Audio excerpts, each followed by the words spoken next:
Bienvenue sur le plateau du Salon des Entrepreneurs. On se retrouve pour la 15e édition de ce salon. Entreprendre se décline aussi au féminin. Clémentine Nuyen, bonjour. Bonjour. Vous êtes la fondatrice de Cibio. Je prononce mal. Alors expliquez-nous, il y a tout dans le nom en fait. Absolument. Le nom évoque à la fois la partie biologique, bien sûr, puisque c'est une marque de vêtements de prêt-à-porter féminin. C'est le Cibio, ça. Voilà, c'est le côté beau, puisque la dimension de plaisir, la dimension de mode est fondamentale dans cette marque.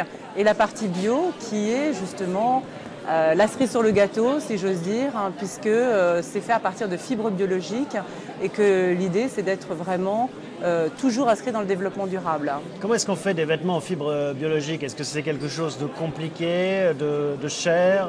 Comment ça marche actuellement? Alors, on fonctionne un petit peu comme en alimentaire, si j'ose dire, puisque au démarrage de l'alimentaire, il y a la matière première. La matière première, là, il s'agit du coton, en l'occurrence.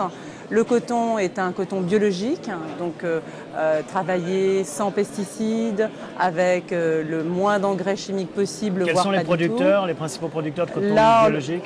Il y en a un certain nombre, il y en a en Afrique, il y en a en Inde, il y en a un petit peu en Égypte, il y en a un petit peu aux États-Unis. Vous allez sourcer sur place en Turquie.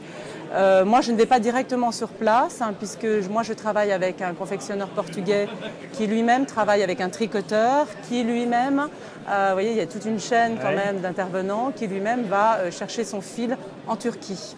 Et alors, tout ça est assez élitiste, assez cher encore, comme l'agriculture bio, ou bien est-ce que ça a tendance à se démocratiser? Alors, il y a plusieurs secteurs qui se préoccupent de mettre en avant ce type de produit. C'est vrai que la grande distribution qui a les moyens d'avoir des grandes quantités, elles se sont toutes positionnées sur ce produit, mais en proposant des produits peut-être un petit peu moins dans le plaisir.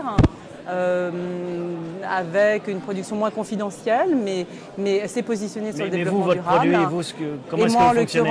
Moi en l'occurrence, mais non, je vous donne un petit peu les différents acteurs sur ce positionnement.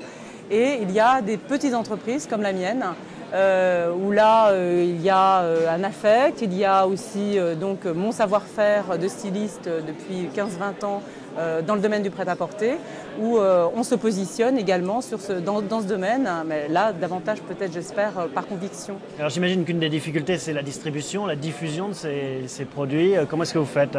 Absolument, c'est pas simple, c'est vrai. Alors on a aujourd'hui donc une vingtaine de clients après une première commercialisation d'une première collection, j'en suis à la deuxième simplement.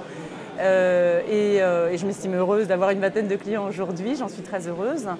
Ces clients sont à la fois dans des boutiques alternatives qui sont déjà préoccupées par cette dimension, et puis il y a des boutiques conventionnelles multimarques qui proposent un certain nombre de marques, tous azimuts, ainsi que cette marque qui est vraiment inscrite dans le développement durable et qui croit donc à cette dimension, mais qui va acheter non pas, je pense, pour cette dimension-là, mais aussi parce que le produit plaît.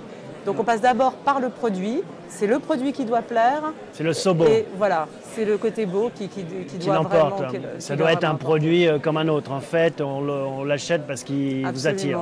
C'est le design en fait. C'est le produit avant tout, c'est le design, c'est le fait d'avoir un produit qui est dans l'air du temps, qui est mode, dans lequel on se fait vraiment plaisir, mais on apporte du sens à son achat. Et je reviens à la question du prix. Alors le prix en prêt-à-porter, ça n'a pas beaucoup de sens. À partir d'une même fibre, on peut avoir tous les prix. Donc c'est vrai quelle gamme, alors, moi je serais plutôt positionnée moyen haut de gamme, si j'ose dire. Donc j'essaye de ne pas m'envoler au niveau des prix. Donc je prends par exemple, on peut prendre un folle. exemple de ce que vous faites. Je ne sais pas, est-ce que vous avez des choses... Oui, moi ça se situe en boutique entre 50 et 70-80 euros à peu près. Pourquoi? Pour des raisons... j'ai une marge qui est... Un point de chemise pour... Alors là, moi je fais donc des produits à base de jersey de coton. D'accord. Donc on parle de petits hauts, de robes, de tuniques.